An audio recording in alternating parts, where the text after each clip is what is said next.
자, 이 은혜라는 것은 카리스라는 말인데 호의, 친절, 그리고 여기 또 우리 사전적 정의로서는 사랑으로 베풀어주는 신세나 혜택 이렇게 얘기합니다. 그리고 또 하나님 하면은 그 반드시 따라다니는 수식어가 있는데 뭐냐면 여호와 자비로우신, 은혜로우신, 이 은혜가 꼭 따라가고 있어요. 하나님은 은혜로우시며 여호와는 은혜로우시며 자비하시며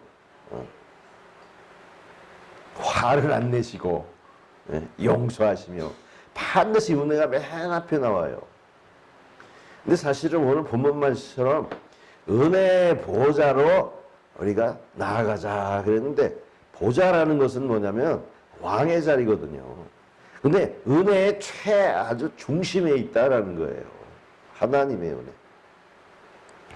여러분, 우리가 하나님의 은혜를 생각할 때 우리 믿는 자들은 창조의 주님께서 우리의 모든 것을 준비하시고 살게 하셔서 그 은혜 가운데 사는구나 하고 하지만 사실 우리 사람들이 요즘 인본주의 교육을 받아서 우리는 하나님의 은혜보다는 그냥 사람끼리 잘 살자 이렇게 배워요.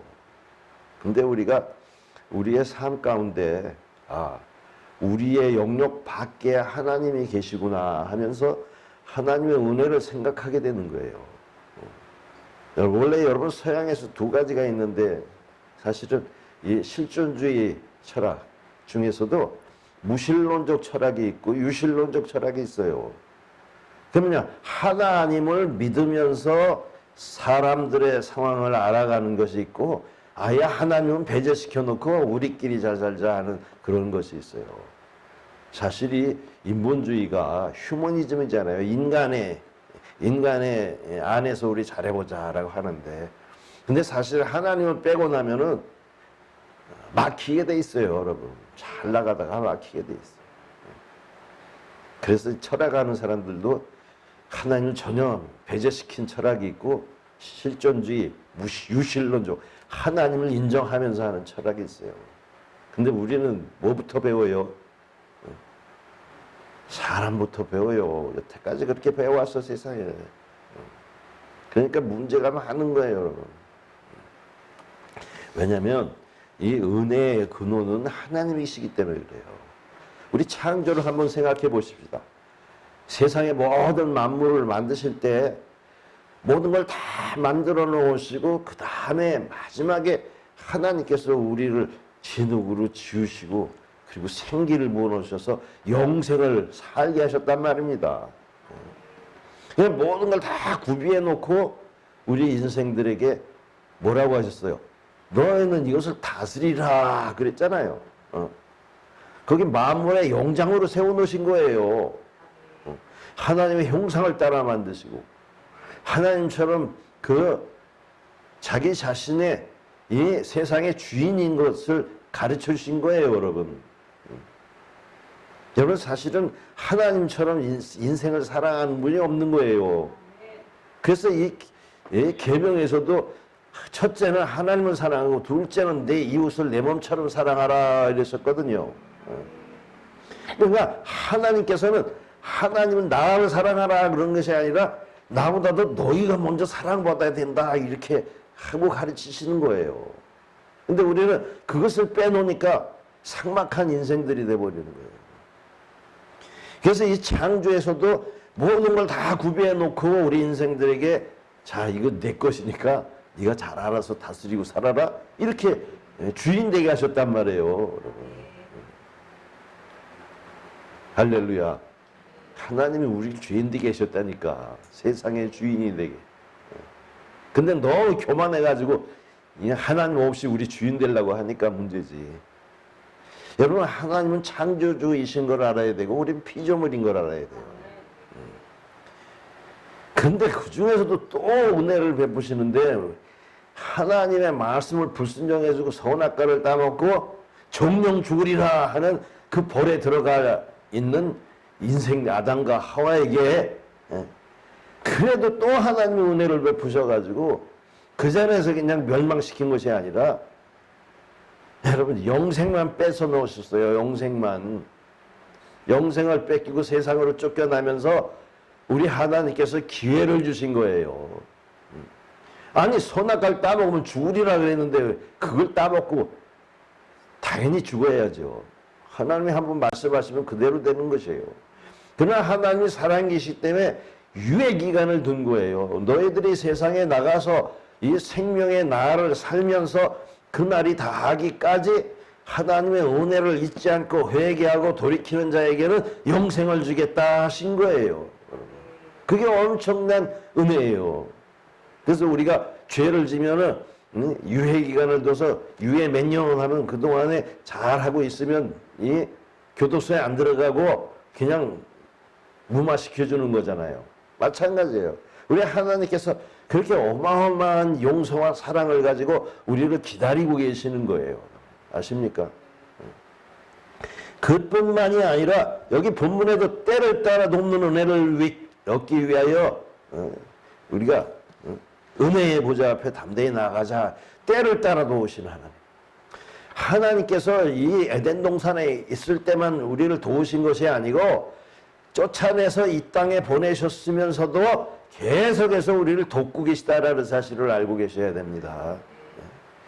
우리가 이 적절한 시기에 하나님의 그 은혜를 입지 않으면 우리는 항상 어떻게 된 사람들이에요? 낭망한 사람들. 그리고 불완전한 사람 가운데서 어찌할 바를 모르는 이런 사람들이 되는 거예요. 그래서 여러분 이 우리의 마음이 안정이 안 돼서 맨날 불안하고 근심하고 걱정하고 염려하고 이렇게 살아가는 게 인생이에요. 쫓겨난 가운데서도 우리는 하나님의 도우심을 구해야 되는 거예요. 그래서 하나님이 뭡니까? 하나님의 그 이름이 도우시는 하나님이에요. 만약에 하나님이 돕지 않으면 하나님의 이름 필요 없는 거예요. 예, 도우시는 하나님. 왜냐하면 하나님의 사랑은 여전히 함께 하시면서 우리에게 계속적 도우심을 주려고 하시는 분이 하나님이신 거예요. 왜냐하면 이 세상에 공중권세 잡은 자, 그 세상이 돼버렸어요. 그래서 이 사망이 왕 노릇하면서 사람들에게 그 사망을 가지고 힘들게 하고 어렵게 하고 괴롭게 하고 이 환란이 풍파가 멈추지 않는 세상 가운데 우리가 살고 있다라는 사실입니다. 그러니까 하나님으로부터 우리가 도우심을 못 받으면 맨날 힘들어하고 걱정하고 불안하고 초조하고. 그래서 우리 하나님께서는 도우심을 주는 거예요. 이사야서 40장 28절과 31절에 보니까 자 너희 알지 못하느냐 영원하신 하나님 그 명철이 한이 없으시며 피곤하지도 건비하시는 하나님께서 네가 너희들이 도움을 구하면 내가 주겠다고 말씀하신 거예요. 피곤한 자에게 능력을 주시고 무능한 자에게 힘을 더하시나니 여호와를 앙망하는 자는 새 힘을 얻으니 저희가 걸어가도 피곤치 아니하고 달려가도 곤빛이 아니하겠다 이렇게 말씀하셔 주십니다. 나를 앙망하라 나를 바라보라 내가 너희들에게 세상 살 수 있는 이 힘을 주시겠다 지혜를 주시겠다 능력을 주시겠다 이렇게 말씀하시는 거예요. 여러분 그러니까 우리는 하나님을 바라보면서 구할 거 구해야 돼요. 하나님이 뭡니까? 구하라고 있으신 하나님이에요. 하나님이 우리에게 뭘 뺏어가고 우리에게 뭘 달라고 그러시는 분이 아니라 주려고 아주 기다리시는 분이에요, 여러분. 너무나 풍성한 하나님이 우리에게 기다리신다고. 그래서 이사야 30장 18절에도 보니까 여호와께서 기다리나니 이는 너에게 은혜를 베풀려 하시며 이렇게 말씀하셨어요. 여러분 하나님이 한번 말씀하시면 그거는 꼭 지키시는 하나님이거든요. 어떤 하나님이라고요? 기다리시는 하나님인데 은혜를 베풀려고 기다리시는 하나님입니다. 누구든지 내 이름만 부르면 내가 그에게 은혜를 줘야지 하고 이렇게 기다리시는 하나님. 얼마나 멋진 하나님입니까? 그뿐만 아니라 찾으시는 하나님이에요. 기다릴 뿐만 아니라 적극적으로 은혜 주시려고. 그래서 요한복음 4장 23절에 신령과 진정으로 예배하는 자를 찾나니 하나님께서는 이렇게 영적으로 예배하는 자를 찾으시느니라. 지금 우리가 하나님의 찾으신 가운데서 왔어요. 예배하러. 그 예배가 뭡니까? 하나님이 은혜 주시는 것을 바라고 믿고 나온 거예요. 여러분, 하나님 안에서 보이지 않는 은혜를 받고 축복을 받고 세임을 충전해가지고 이 한 주간을 또 살아나가는 거예요. 아십니까? 그러니까 하나님의 뜻 안에서 우리가 하나님의 이 도우심을 바라는 귀한 예배가 바로 하나님이 또 우리에게 은혜를 주시고 또 우리는 감사와 영광을 돌리고 그뿐이 아니라 우리에게 어떤 자에게 은혜를 주시냐면 참 은혜를 받는 사람이 있고 못 받는 사람이 있어요. 그래서 여기 보면 교만한 자는 대적하시되 겸손한 자에게 은혜를 주시느니라. 베드로전서 5절에 보니까 하나님은 교만한 자를 대적하시되 겸손한 자에게 은혜를 주시느니라. 여러분, 세상에 아무리 권세와 능력이 있는 자도 교만하면 하나님이 이거예요. 여기 우리 다니엘서 4장의 이 하반절에 보면은 느부갓네살 왕이 이 바벨론 왕궁을 다 지어놓고 그 위에서 교만해가지고 내가 능력과 권세로 건설하여 나의 위엄과 영광이 나타나지 않았느냐. 바로 그런 생각을 하고 있을 때 하늘에서 소리가 나면서 네가 이제 때가 다 됐다. 네가 왕위에서 네가 떨어져야겠다. 왜? 교만하니까. 그래서 네가 들짐승과 같이 살면서 이 소와 같이 풀을 먹을 거다. 그러면서 7년 동안 이 미쳐버렸어요. 여러분, 권세를 지어버리고. 그러면서 이게 이 일곱 때를 지나가지고 기한이 참에 하나님을 우러르며 아이고 하나님 앞에 내가 잘못했습니다 하고 회개하니까 그때서야 제정신이 돌아와가지고 총명이 돌아와서 다시 왕권을 회복하는 거예요. 여러분, 하나님은요 교만한 자를 싫어하시는 거예요. 교만이 뭐겠습니까? 하나님 없이 자기 자신이 뭔가 하려고 하는 것을 아주 교만하게 보는 거예요. 그래서 이게 실존주의도 무신론적 실존주의를 그렇게 하나님이 교만하게 보는 거예요. 그러니까 무신론적 실존주의가 아주 열매가 맺고 하면 뭐가 돼요? 공산주의가 돼가지고 인본주의적 하나님을 모르면서 그냥 인정이 없는 사람들이 돼버리는 거예요. 은혜를 모르는 사람이 돼버려요. 여러분, 그래서 또 교만한 게 뭐냐면요. 교만한 자는 은혜를 받지 못하는데 사무엘상 15장에 보니까 이 사울이라는 사람이 하나님의 은혜를 받았어요. 맨 처음에는 겸손해가지고 그 하나님의 은혜를 받아서 높아져서 왕으로 세웠는데 하나님의 명령과 그 말씀에 순종하지 않은 거예요. 하나님의 말씀은 반드시 미래를 알고 그 앞에 일을 갖다가 예배하시는 말씀이거든요. 근데 그 말씀을 불순종해버린 거예요. 여러분, 불순종이라는 것은 얼마나 그 아주 나쁜 건지 몰라요. 왜냐하면 하나님의 말씀은 이 진리의 말씀이라 세상에 돌아가는 이치를 아주 딱 맞춰내는 말씀이거든요. 유익하라고 복되라고 여러분 이 땅에서 잘 되라고 하시는 말씀인데 그 말씀을 불순종하면 어떻게 되겠어요? 교만한 자가 되면은 왕권을 뺏겨버리는 거예요. 여러분 아십니까? 그래서 이 사무엘 선지자가 이 사울 왕에게 왕이요 왕이 하나님의 말씀을 거역했으니 불순종했으니 이제 그 하나님도 왕을 버렸습니다. 하나님의 말씀을 버리니까 왕권도 버려지는 거예요, 여러분. 왜 우리가 이 세상에서 곤란당하는 줄 아십니까? 하나님의 진리의 말씀을 버리면 우리도 버려지는 거예요. 왜냐하면 모난 돌이 종을 맞는다 그러잖아요. 진리의 말씀이라는 건 사람답게 살아가는 것을 말하고 있는 거예요. 순리에 맞게, 진리에 맞게.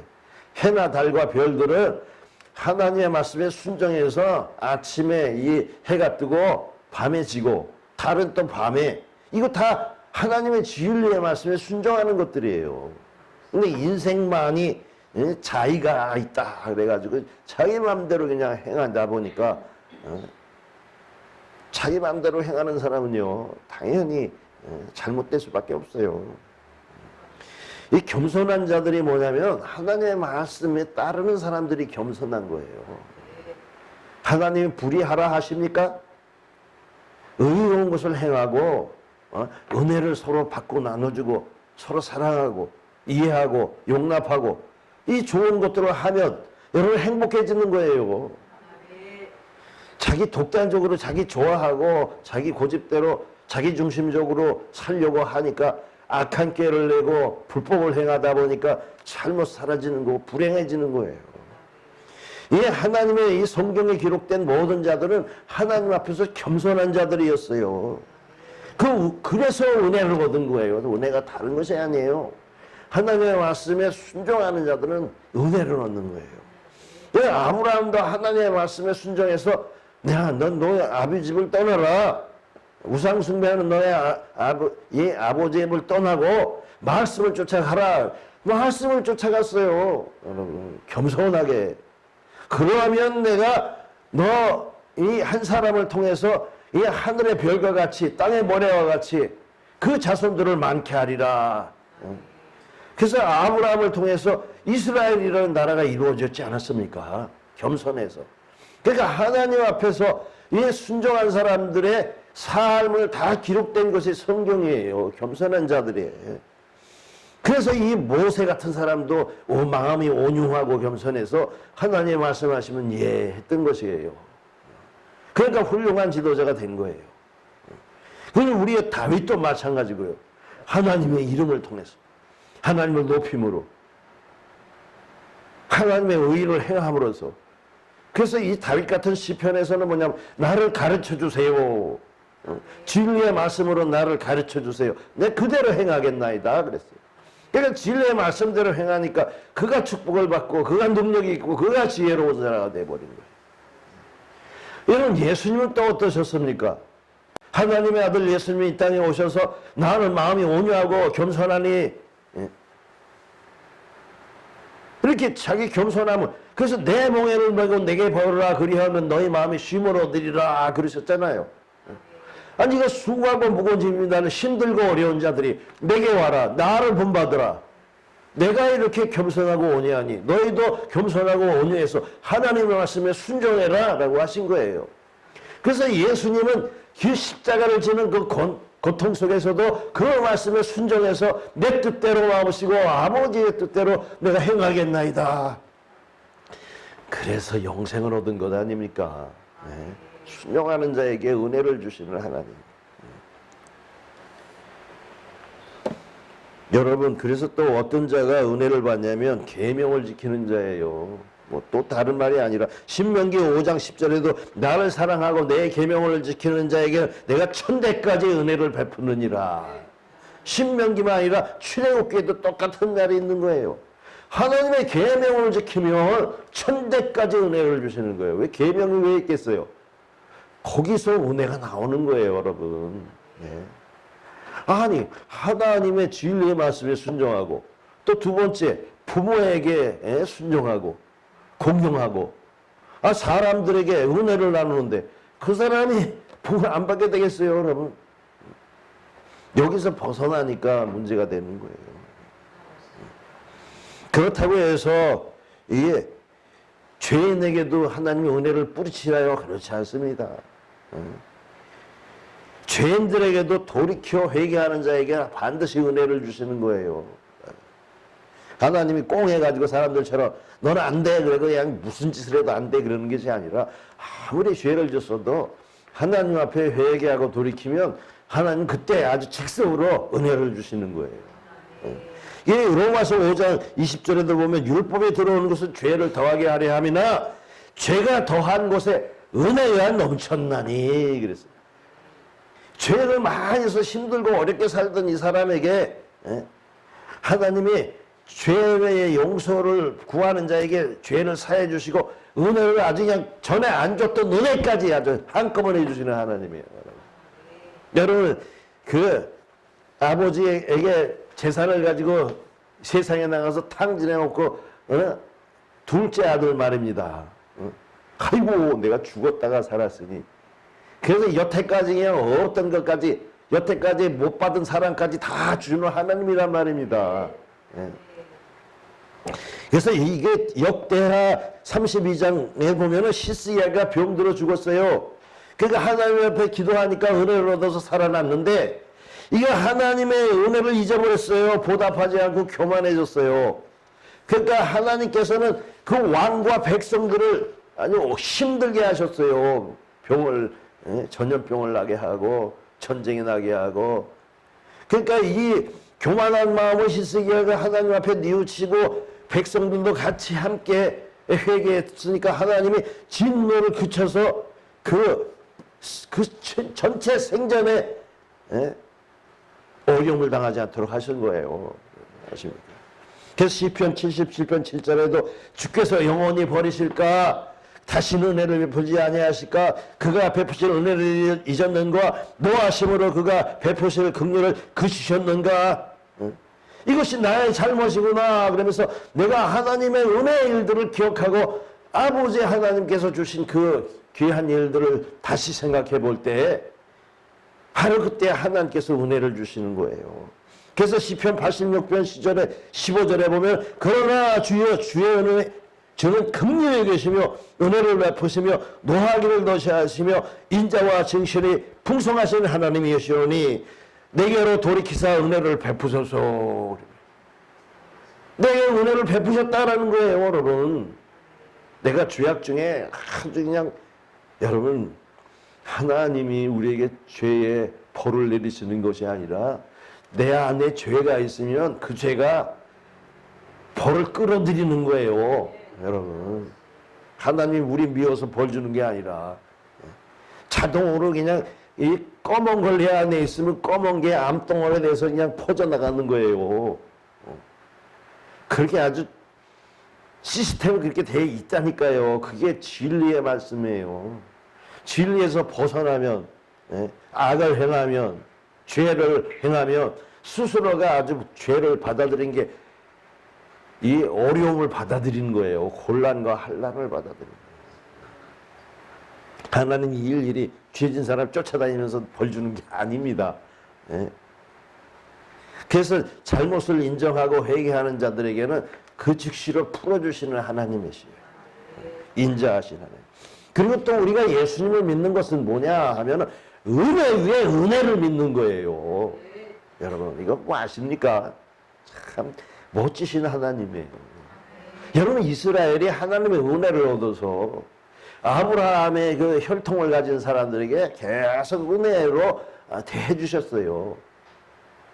그런데 그들이 하나님의 은혜에 대한 그 보답을 하지 못했어요. 그래서 새로운 하나님의 은혜를 줄 사람들을 택하셨는데 그것이 이방인들 믿지 아니하는 사람들 이런 사람들에게 하나님의 은혜를 주시는데 그것이 이스라엘에 주었던 은혜보다 더 크고 더 많고 더 적고 더 귀한 은혜 위에 은혜를 주셨는데 땅에 은혜를 주신 것이 아주 하늘의 은혜까지를 더해 주신 거예요. 그래서 요한복음 1장 14절에 보니까 말씀이 육신이 되어 우리 가운데 거하심에 우리가 그의 영광을 보니 아버지의 독생자의 영광이요 은혜와 진리가 충만하더라 하면서 16절에 보면 우리가 다 그 충만해서 받으니 은혜 위에 은혜로라. 그 17절에는 율법은 모세로 말미암아 주어 주신 것이요 은혜와 진리는 예수 그리스도로 말미암아 온 것이라. 여러분 예수님이 이 땅에 오셔서 하나님의 나라의 복음을 전하신 것은 은혜 위에 은혜를 주신 것이요. 이 땅에 가나안 땅에 이 나라가 아니라 이 하나님의 영원한 새하늘과 새 땅 그리고 이 우리가 사는 땅 가운데서 보이지 아니하는 하나님의 성령으로 된 나라를 통해서 은혜 위에 은혜를 주시는 거예요. 그래서 이 하나님을 알지 못하는 자들이 이제 이스라엘은 하나님의 종의 관계를 갖고 있었어요. 주의 종, 주종 관계. 그러나 이제 하나님과 우리가 아버지와 자녀의 관계를 갖게 되는 거예요. 은혜 위에 은혜. 하나님께서는 자기를 사랑하는 자들에게 은혜를 주시지 않습니까?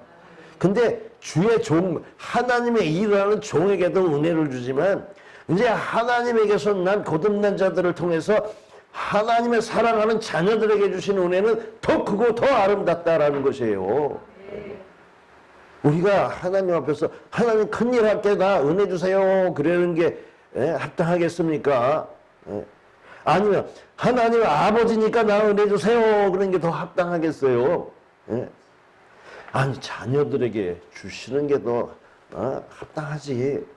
여러분이 일하려고 하인처럼 일하려고 은혜를 구하는 것보다 하나님 나는 하나님의 자녀예요. 은혜 주세요. 이게 더 합당한 거예요. 예? 그래서 이것이 뭐냐면 자 에베소서 2장 8절에 보니까 너희는 그의 은혜에 의하여 믿음으로 말미암아 구원을 받았으니 이것이 너희에게 난 것이 아니요 하나님의 선물이라. 내가 의로워서 하나님이 주시는 은혜가 아니라 내가 의롭지 않은데도 불구하고 하나님의 사랑과 은혜를 믿음으로 내가 은혜를 받았다는 거예요. 우리 예수 믿는 자들은요, 내가 의로워서 하나님의 자녀가 된 것이 아니라 하나님의 사랑과 은혜로 예수께서 우리를 대신해서 십자가 위에서 죽으신 것을 바라보고 우리가 죄인임을 깨닫고 그리고 하나님 앞에서 정말 나 불쌍히 여겨주세요. 이제 아들 되겠습니다 하면은 그때 우리에게 아무 공로 없이 은혜를 주시는 거예요. 싹도 없이 주시는 게 은혜거든요. 내가 하나님을 위해서 한 일이 하나도 없어도 하나님 은혜를 주신다고요. 예. 여러분 종들은 일을 많이 해야 칭찬받지만 여러분 자녀는요 아무 일 안 해도 그냥 빵꾸 웃으면 은혜를 주시는 거예요. 예. 우리가 너무 내가 의롭지 못하니까 내가 은혜를 받겠는가 그렇게 생각하지 마세요. 나는 그냥 하나님의 자녀인 것을 생각하세요. 그러면 은혜가 되고요. 우리가 하나님의 자녀인 것을 내 마음에 받아들이면 내가 죄를 짓지 않게 돼 있어요. 여러분 아십니까? 왜냐하면 고린도전서 2장 12절에 보니까 우리가 세상의 영을 받지 아니하고 하나님께로 온 영을 받았으니 이는 우리로 하여금 하나님께서 우리에게 주시는 은혜들을 알게 하려 하심이라 그랬어요. 성령을 받은 것은요 하나님의 은혜를 무슨 은혜를 주시는가를 내가 알게 된다니까요. 예? 이게 하나님의 이 성령 주심이 뭐냐면 하나님이 주신 은혜들이 너무나 많은데도 불구하고 그 은혜가 뭔지 모르고 살아가는 인생들에게 은혜가 뭔지 깨닫게 해주시는 거예요. 이게 얼마나 귀한 것입니까? 아니 지금 아무것도 없어가지고 쩔쩔매면서 정말 실망하고 이 세상 가운데서 나는 뭐지 하면서 좌절하는 사람들, 내가 불행한 줄 알고 살아가는 사람들에게 하나님이 주신 은혜가 그냥 팍 보이게 하신다는 거예요. 여러분 아십니까? 세상에서 그래서 절망하고 저도 젊었을 때 절망했어요. 이렇게 살아서는 뭐 하는가? 근데 하나님의 사랑이 내게 임하니까 그게 아닌 거예요. 내가 얼마나 고귀한 존재인지 얼마나 행복한 존재인지 깨닫게 되는 거예요. 그러니까 마음이 바뀌게 되는 거예요. 행복한. 그러니까 모든 것을 보는 눈이 달라져. 이해하는 것도 달라지고. 그러니까 하나님의 은혜가 저절로 그냥 들어오는 거예요. 여러분 아십니까? 그러니까 이것은 뭐냐면 하나님이 주신 은혜를 우리가 알아야 하나님을 찬양할 수 있고 감사할 수 있잖아요. 모르면 감사 못하는 거예요. 그냥 억지로 그냥 하나님께 찬양하라 감사하라 그러는 게 아니라 일단 하나님의 사랑의 은혜가 얼마나 큰지를 알아야 되는 거 아니에요. 그래서 베드로 후서 3장 18절에는 오직 우리를 향하신 그리스도 예수 안에 있는 은혜를 아는 지식에서 자라가라 그랬어요. 우리가 성경 말씀을 보는 것이 뭡니까? 하나님이 우리에게 예수 그리스도 안에서 주신 은혜를 알아가는 거예요. 그게 하나님을 아는 지식이 되는 겁니다. 괜히 그냥 하나님이 무슨 멸망시켰다, 뭐 벌 줬다 이러는 게 아는 게 아니라 예수 그리스도 안에서 주신 은혜를 알아가는 것. 그게 하나님을 아는 지식이에요. 그래서 로마서 5장 8절에 보니까 우리가 아직 죄 얻었을 때 그리스도께서 우리를 위하여 죽으심으로 하나님께서 우리에 대한 자기의 사랑을 확증하셨느니라. 십자가 위에서 하나님의 사랑을 보지 못하면 아무것도 아니에요, 여러분. 나를 위한 그 사랑. 그래서 이 사도 바울도 그러잖아요. 내가 나된 것은 하나님의 사랑이라, 하나님의 은혜라, 하나님의 축복이라. 여러분 지금 하나님의 축복을 받고 있는 거예요. 얼마나 많이 받고 있는지를 우리가 깨닫지 못해서 그럴 뿐이에요, 여러분. 하나님의 십자가 위에서 주신 그 사랑을 우리가 받게 되면, 야, 이렇게 하나님은 나를 사랑하셨는가. 제가 하나님 앞에서 무릎을 꿇었다니까요. 예, 꿇었어. 그래서 그 사랑이 너무나 커서 사도 바울도 하나님을 막 대적하는 자였어요.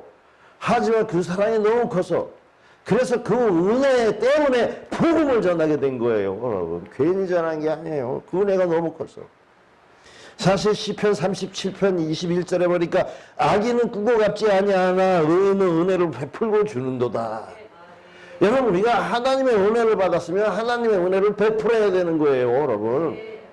하나님 앞에 감사하고 찬송하고 사람 앞에도 내게 주신 하나님의 은혜, 은사들을 통해서 갚아나가야 되는 거예요. 자기에게. 힘이 있으면 힘으로, 능력이 있으면 능력으로, 지혜가 있으면 지혜로 받은 은사를 나타내는 거예요. 제가 여기서 이렇게 떠들고 있는 게 하나님께 받은 게 이거니까 그걸 주는 거예요, 여러분한테. 여러분은 뭘 드릴 수 있습니까? 하나님 앞에, 사람 앞에. 예? 그렇게 받은 은혜를 자꾸 베푸는 자가 또 은혜가 넘치는 거예요. 여러분 아십니까?